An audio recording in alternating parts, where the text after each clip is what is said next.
One eagle আপনারা সামনে আসবেন। ওয়ান ইগলের আপনারা অনেক দূর থেকে আপনারা আছেন, আসলে আপনাদের বাচ্চারা তো দেখতে পাবে না। আপনি সামনে আসেন। ওয়ান ইগলের বাচ্চারা ডাকতেছে, আপনারা ওয়ান ইগলের যারা গার্ডিয়ান আছেন সামনে থাকবেন। রাস্তাটা ফাঁকা রাখবেন, রাস্তাটা ফাঁকা রাখবেন দয়া করে।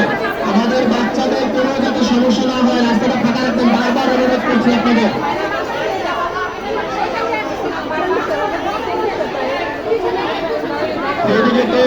আমাদের 3 থেকে 10 বড় বাচ্চারা যারা আছে তারা তোমরা বয়ের 4 নম্বর করে চলে যাও।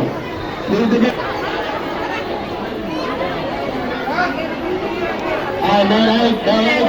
তোমরা 6 নম্বর করে যাও।